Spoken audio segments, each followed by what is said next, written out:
वडोदरा शहर के तुलसीवाड़ी इलाके से सुबह सुबह एक खबर सामने आई। दरअसल वहां पर एक मकान की दीवार धराशायी हो गई, जिसकी वजह से अफरा तफरी फैल गई। लेकिन गनीमत ये रही कि मकान में मौजूद परिवार का आबाद बचाव हुआ।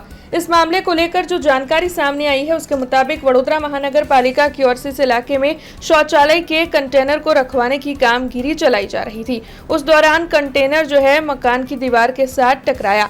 रामदेव पीर की चौल निकट मकान की दीवार अचानक ही धराशायी हुई। तब आसपास अफरा तफरी फैल गई, लोग जमा हो गए। स्थानीयों की ओर से महानगर पालिका की लापरवाह कामगिरी को लेकर कई सवाल उठाए। दरअसल स्थानीयों का ये कहना है कि अगर ध्यान रखा गया होता तो इस दुर्घटना को टाला जा सकता था।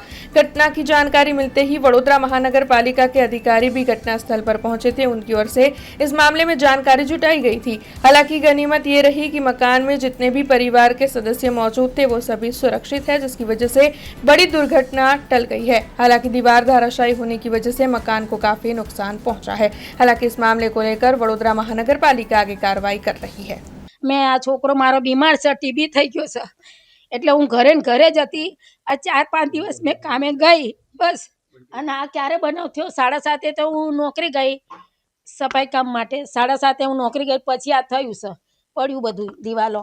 2-3 લાખ તો થઈ ગયા ખર્ચો કરવાનો, એ સરકાર કરી આલે તો ઠીક છે। ચાલી હાથીકાના પાસે રહે છે ને મેં સૂતો તો સુઈને હજી ઉઠ્યો જ છું ને બેઠો છું। મેં તો બેઠો તો એટલી વારમાં વાઇબ્રેશન થવા મળી આખી દિવાલ આખું ઘર ને। તો મને એમ કે વાંદરા કૂદતા હશે, દર ફેરું વાંદરા આવે છે તો વાંદરા કૂદતા હશે। તો મેં હજી દરવાજા પાસે જ પહોંચ્યો છું મારા ઘરના, ડાયરેક્ટ જ આખી દિવાલ પડી ગઈ ને બધું નુકસાન થયું। દેવીની ચાલી છોકરો હૂતો તો ખાટલા ઉપર અને અવાજ આવી ગયો તો એકદમ નાસીને બહાર ભાગી ગયો। એકલા જ રહે છે, એના મમ્મી નર્મદા ભવનમાં કામ કરવા જાય છે, કચરા પોતા કરવા। એમને કોઈનો સહારો નથી, એકલા જ રહે છે। અને આ છોકરો 24 કલાક માટે બીમાર ને બીમાર રહે છે।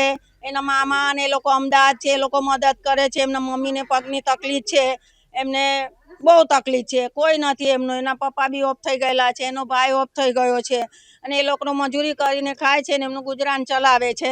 હમણાં જ મકાન બનાવે છે, વ્યાજમાં પૈસા લઈને ખર્ચો કર્યો પણ પાછું હમણે एकदम જ પડી ગયું તો છોકરો બચી ગયો છે। जुड़े रहने के लिए हमारे YouTube चैनल को सब्सक्राइब करें और नई वीडियो की नोटिफिकेशन के लिए बेल आइकॉन को दबाएं।